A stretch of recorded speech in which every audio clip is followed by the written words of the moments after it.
Good morning, everyone, and welcome to the EOs and Policy Changes, GovCon and the new administration, Insights and Consideration. I'm PCI's John Plinky, joined today by our expert instructors, Nichole and Bill. Before we get started, a couple of housekeeping announcements. During the program today, I'm not giving out any passwords at all. We're going to have a feedback poll at the end, but we're going to try to keep things moving. So, in the spirit of that, put your questions in the questions panel. Take it away, Bill. All right. Thank you, everybody. Thank you, Nichole, for joining us, and thank me for joining us, I guess. Today, we've got a 30-minute session, no CLE, no CPE. It's really the goal of today is just to go through, there have been 64 executive orders that have been issued under the current administration, and they just hit a month in office. And so what we've tried to do here is we've tried to go through to identify those EOs that have specifically referenced contracts or subcontracts that are associated with DEI, with DOGE, with COVID and then immigration, a little bit about foreign aid, a little bit on energy, trade policy, and one of my favorites, the regulation costs and approvals. So with that, Nichole, why don't you take it away for DEI? Yeah, so let's start with the DEI and illegal discrimination. Excuse me. So the crux of this, the 14151 and 14173, was really just the administration's attempt to say, we don't want to do any of the things that the Biden administration pushed with respect to diversity, equity, and inclusion, and directed agencies to immediately start taking those any references to DEI or affirmative action plans off of its website and immediately paused funding or terminated positions and contracts that at all involved DEI or, all of that kind of promoting diversity kind of stuff. Their perspective on this is that it promotes illegal discrimination, right? And that it's wasteful government spending and they don't want to spend money on this kind of stuff, right? Some of the components of this were enjoined on Friday. So kind of recent news is that the Trump administration and the executive branch was sued by several interest groups. And the court basically said that, look, you didn't really define what a diversity, equity, and inclusion program is. And by the way, you're requiring contractors to certify that they don't have any of these illegal programs, but you're not telling them what sorts of things are illegal programs. And so we really think it's too vague for you to prosecute. Another component that was enjoined was the Attorney General was supposed to prosecute private companies for having these illegal DEI programs. From their perspective, you're starting to see some of these lawsuits on the state side against Starbucks, etc. You saw some commercial companies kind of pull back some of their DEI programming as a result of this executive order. And a judge had said, hey guys, let's pause for a minute. It's not permanent. It's a temporary restraining order while the case goes through the system. But the judge said they're more likely than not to prevail in their claims. And so those components are paused. What's not paused is that they still pulled back Executive Order 11246, which is the executive order that applied to contractors and said, hey, you guys can't discriminate on the basis of, race, gender, sexual orientation, gender identity. That wasn't a law. That was just an executive order that's been around since the Johnson administration in the 60s. That could be pulled back. We're going to do a deep dive on this in a couple of weeks. I think, what do we say, March 10th, Bill? We're going to be back and really talk about, we'll have a little bit more information on where this stuff is and really be able to dig in on what can you have, what can't you have. The most common question, Bill, I get is, so I get rid of all of my anti-discrimination policies and training, right? And I say, hold up, don't do that. Title VII of the Civil Rights Act is still in place. States still have laws. It was just that OFCCP, Office of Federal Contract Compliance Programs component that's been pulled back. You still have to comply with federal anti-discrimination laws. So that's kind of the takeaway on this one, Bill. Okay. And then we have ending illegal discrimination and restoring merit-based opportunity tied directly into DEI. Yeah, that's that component I was talking about that really talked about any program that covered, we got to stop anything that the OFCCP is doing, and then we've got to pull back any of those programs that were focused on diversity. So that, I think I covered kind of both of those together. Ish. And then bringing DEI into the armed forces. What are we doing about that? Yeah, so basically it's a continuation of the stuff we talked about before, right? They're saying, look, the Department of Defense and the armed forces, we are not going to provide special treatment or differing treatment on the basis of somebody's race, sex, color, or ethnicity. I think it's arguable whether there were programs to do that in the first place, but they said, look, if you're doing it, stop doing it. And we're not going to have any more DEI offices in the armed forces. So it's really very similar to the other components, but it kind of goes a little bit further with respect to the armed forces. Okay. And I think the one that we've heard the most about over the past couple of weeks is Executive Order 14158, which is taking Elon Musk is getting a lot of attention and a lot of publicity for the Department of Government Efficiency, or DOGE. So with this, there's been a lot of actions. I know last week the Department of Defense issued several memorandums. They were not executive orders. They're trying to get an 8% cut in defense spending. All of the consulting contracts that have been issued to the Department of Defense, the Secretary of Defense has said, hey, we want you people to look at these to see if they are truly adding value to the mission, adding value to the work that we have done. And a lot of that is being credited and pointed back at the DOGE group, who is tasked with trying to find government efficiency. Lots of pros, lots of cons, lots of turmoil that are coming in associated with the activities of this group. But this is something that we're going to be keeping our eyes on, especially from the area of stop work orders and contract terminations. If you have a government contract, you need to be paying attention to the guidance that's coming out from your contracting officer, and you need to be prepared and have the documentation necessary so that you can get paid for what you're entitled to be paid at the end of the day. Yeah, and a lot of contracting officers are just being asked to justify why to keep the programs, right? Like, I think they're supposed to go through all the GSA consulting contracts and justify why do you need consultants for this. So you can do a lot if you're a contractor to help your contracting officer come up with the justification to keep your work, and so work with them on that before you get that termination notice. Yeah, and I guess also last week there was some stuff I read. I haven't seen anything official on it. Just employees, especially within the Department of Defense, have been told, hey, tell your manager what you did last week. And if you can't tell them what you did effectively, be concerned about a pink slip in the next few days, is kind of the elements that are coming out of that. Once again, all of that is kind of tied back to this Department of Government Efficiency. Yeah.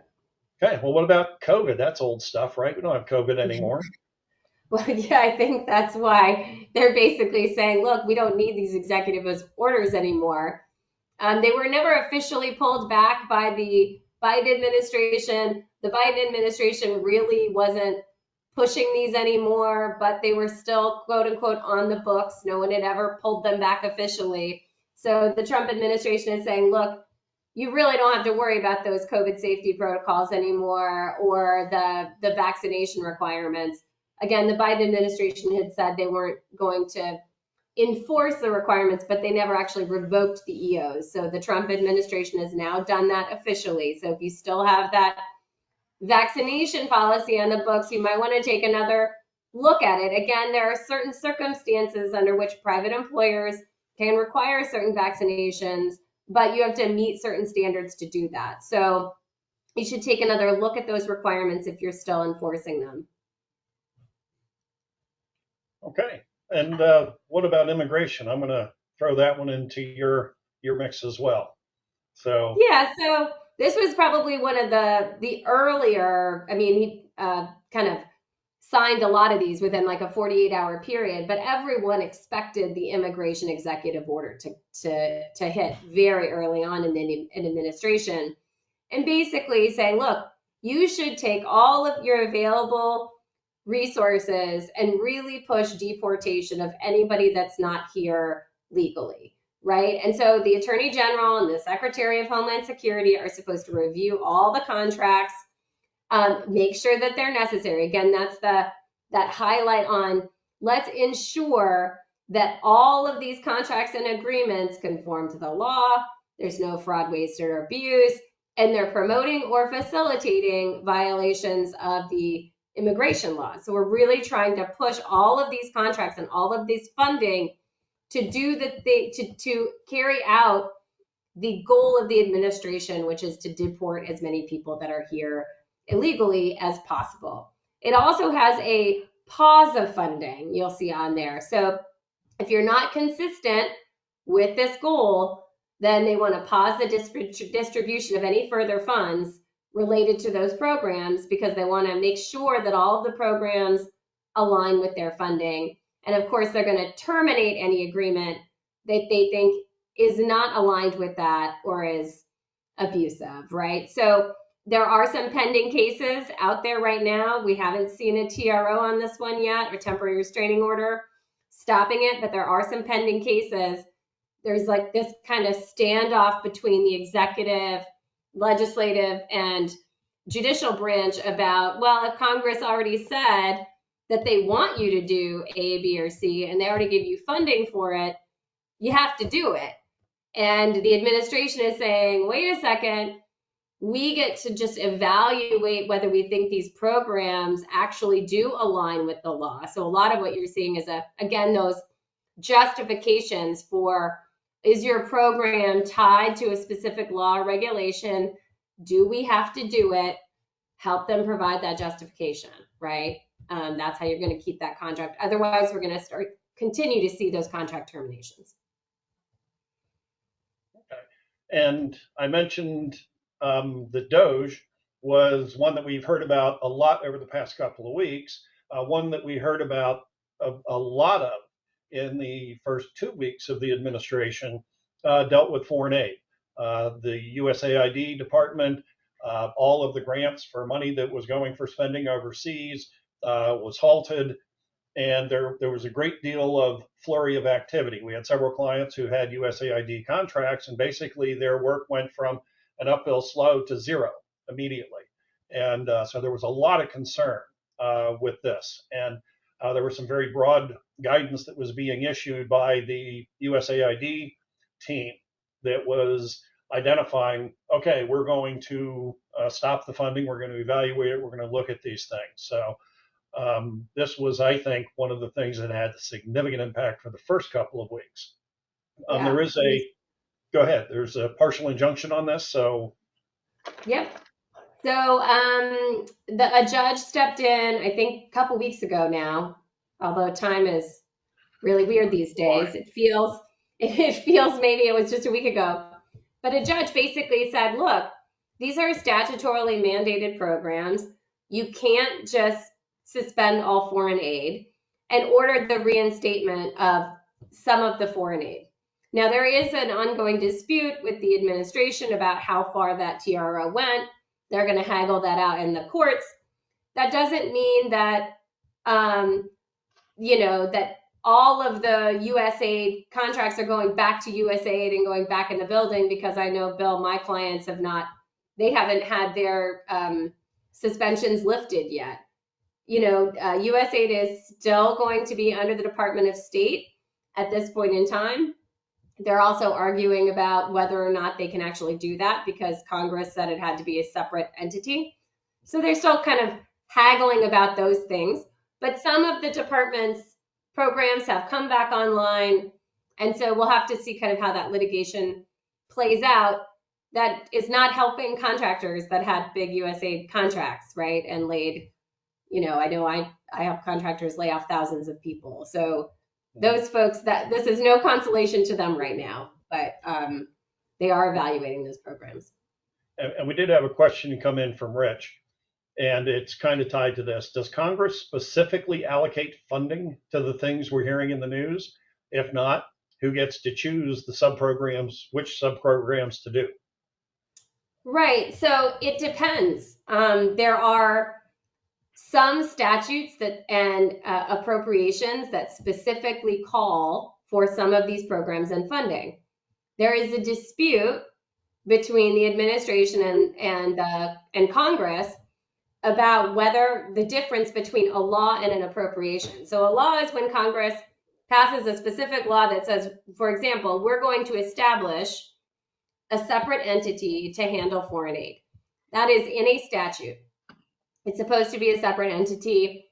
The executive's job is to carry that out. Then there are appropriations. And Congress, in lots of different ways, they don't necessarily always pass a law, but they'll say, we want the executive to fund aid to, Mozambique, or for another one that applies to the immigration is we want to provide money to the city of New York to house migrants because migrants were being bused there from all over the United States. Those are appropriations. The administration is saying we don't always have to spend that money. And some people in Congress are saying, yes, you do. We appropriated money for it. That is one of the disputes that is ongoing in some of these legal actions, is whether or not the executive can do what we call impoundment of money. Now, there's a lot that the executive can do incident to Congress that is not called for or necessarily appropriated by Congress. Like the executive has a budget too. And so that's a lot of what, the administration right now is saying, we are just reorganizing. We are just looking at the things that we have never been told we absolutely have to do, right? Like, do you absolutely have to do consulting incident to a program? Do you absolutely have to do, there's a lot that's not actually written down in a law that the agencies have to interpret, provide, funding for, and continue to roll out. And I think there's a lot of gray area in there about whether or not some of the activities are really required or whether they're just incidental to, or someone thought it was a good idea to do. So there's a lot of gray area in there that's kind of being figured out. Going back to my 7th grade civics class, when we have a disagreement between the legislative branch and the executive branch, that's where the judicial branch has to step in to interpret that gray area for us. So right. What we have working right now is government as it was designed back in the 1700s in theory, being able to address these issues. Yeah. The other way that it's done is, Congress could threaten impeachment of the president. That's not going to happen, right? It's a Republican-controlled Congress, at least for another, couple years. So that's the other way that Congress can say, hey, president, you're not doing what you legally told us you would do and is within your oath of office to do. That's Congress's other big stick outside of the judicial branch. But I wouldn't be holding my breath on that one, at least for another 2 years. Yeah, I was going to say, within a couple of years, I think every president of the past decade or two has been threatened with impeachment at one point in time or another for one reason or another. So, okay, well, let's jump into energy and technology. Yeah, so in this particular, energy and technology basically was, if you recall, the big infrastructure bill that the Biden administration passed. There's also been like a ton of energy and technology bills over the last probably, I don't know, during the Biden administration and the Obama administration. And basically what Trump wants to do is go back to really exploring more ways to get energy outside of new energy like wind and solar. He wants to look at that outer continental shelf again, those pipelines from Canada. That's been very controversial within the United States. So he really wants to kind of get that fueled up and going again. He also wants to evaluate any contracts or agreements that's hey, contractors, watch out again. And he wants to terminate any of those contracts that are not, that don't really comply with that order. That's a lot of that green energy and initiatives that kind of are being hotly debated. Again, that goes back to, was there a statute? Was it appropriated? Can he do it? That's all going to be hashed out. OMB did issue a memorandum that requires agencies to pause any funds that were appropriated under the Inflation Reduction Act. As soon as they did that, Congress kind of said, whoa, whoa, whoa, whoa, whoa, pull it back a little bit. And so the administration has pulled back, some of the funds because they were, big infrastructure projects that were supposed to start at the state levels. Some of those Republican senators and Congress people were like, wait a second, that's going to impact my state. So I don't think it's as broad as it was initially interpreted, but we are seeing contractors that are being terminated from some green energy type programs and some of the Inflation Reduction Act programs. They're calling it, again, a pause until they evaluate whether or not they have to continue it or not. Yeah, and we do work with a lot of construction companies that have been setting up and getting prepared and trying to address these opportunities that are supposed to come into revitalizing the bridges and roadways. And that money has been slow to be eked out anyway. So every time I drive, I think about the corrosion on those bridges I'm driving across. So hopefully it gets figured out pretty quickly. Wish and a prayer sometimes, right? Yeah, and then we have this EO 14179, which is really focused on doing more by AI, right? So it revoked certain AI policies that it didn't think were effective. Some of those have been identified, some of those are still in process of being identified. But the big push here is to enhance more AI, do more by AI, make AI better so that the nation can be more competitive. I know right after Trump took office, China has its kind of new AI programs, is so much better than anything else in the universe. Again, AI is only as good as what we put on the internet right now, right? And so I think this might be an opportunity for contractors that do technology type work to look at, well, there might be some more money here, right? So we might be taking money away from other programs, but there might be more investments in some of this type of technology to try to make it better. Mm-hmm. And that's my understanding. I know for the past two National Defense Authorization bills, there has been a ton of AI discussion in the authorization bills, but it's telling the Department of Defense, hey, we want you to set up these teams to figure out how the heck do we use AI to make us more efficient, to make us better. And that's out of the past two NDAAs, that's what I've read most of the guidance is. It's not funding AI per se to say, aha, we have these things, but it's what can we do with it? It's out there. We hear it all the time. I mean, the advertisers were going nuts with AI for years, and you've got the one about the advertising the guy sitting at a table in the rain, and it's like, oh, Right. AI would have fixed this, so I wouldn't have been sitting in the rain. So I just kind of chuckle when I see those things. But underlying it, I'm seeing more of the advertising that's coming out is saying we can help you write better, we can help you communicate better. So there's really more of a focus on AI as opposed to the HAL from A Space Odyssey coming in to make everything better, or some Star Trek episode. It is more of the practical applications that we're seeing with AI. Right. Okay. Trade policy. Nichole and I were talking about this. This is a very, I accept that we want to do Buy America, Build America, America First, all the rest of these things. The challenge that I have with all of these provisions is there's a lot of conflict between them as to what does make something built in America, what does make something transformed in America, how do we get this thing going? And prior to this administration, there were numerous laws in place to put the American worker, the American product at the forefront of U.S. federal spending. And it's too darn hard.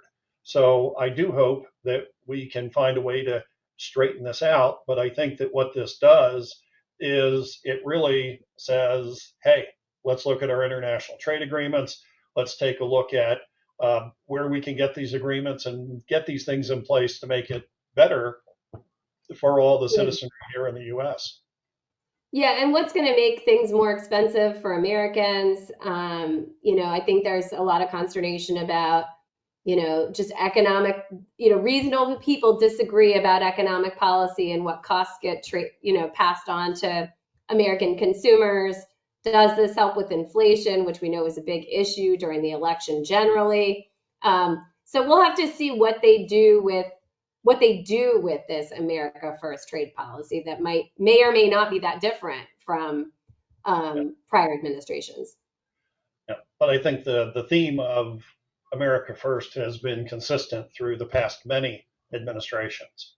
Okay, Yeah. the last one we're going to talk about is one of my favorites. You think as an accountant who does nothing but help companies that have government contracts, you think that I would want more confusing regulation because then I have to come in to help decipher it. But it's just the opposite. I see a lot of waste, a lot of times where companies are sitting here trying to be compliant with something, and the previous Trump administration had an executive order in place that said, hey, regulations are very complex. It's hard to get companies to work with the federal government. Before you issue a new regulation, you got to get rid of 2 regulations. And I cheered for that. I thought that was great.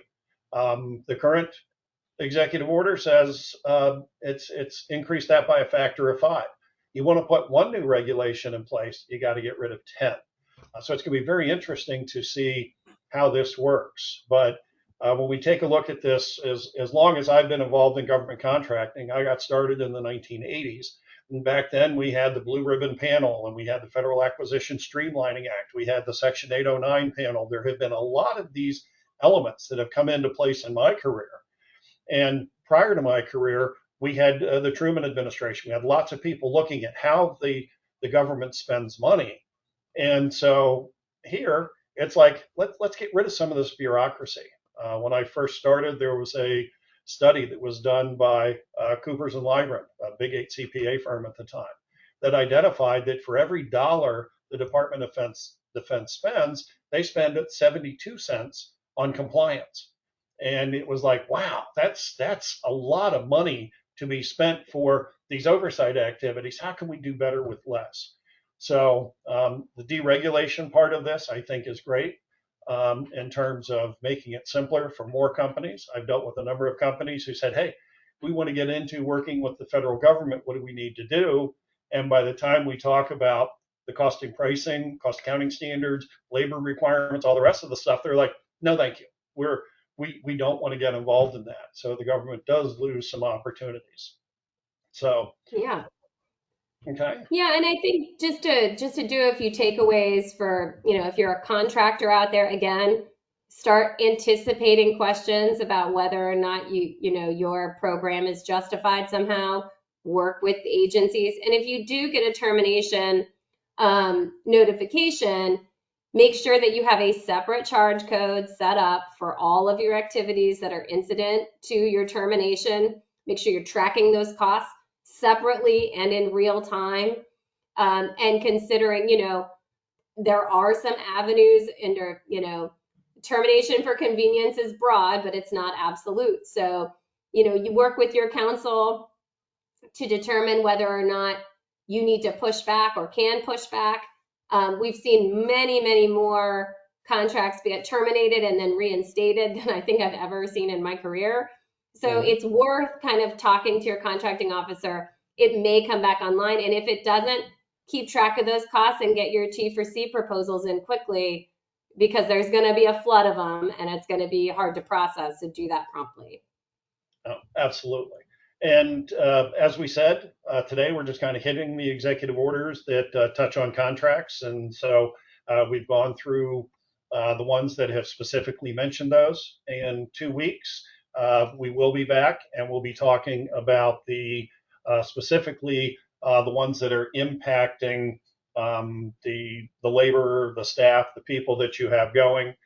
So we do hope that you'll join us for that. And if you do have anything that you'd like us to touch on that we haven't, and we don't want to get political, left, right, this, that, the other thing, but we're trying to bring the facts in. So if you do have questions that you would like us to address on our next session, please let us know. Send an email into John, send an email to either Nichole or to me, and we will do our best to try to make sure we get those covered as well. But in the meantime, we want to thank you all for taking a half hour out of your day, and we hope you find some value in what we were talking about. Take care. Thanks, everybody. Thank you, everyone, for joining us today. I have a feedback poll. Tell us how we did today. We hope we did well, but if we didn't, we would like to know. All right. Thanks, and we hope to see you again soon.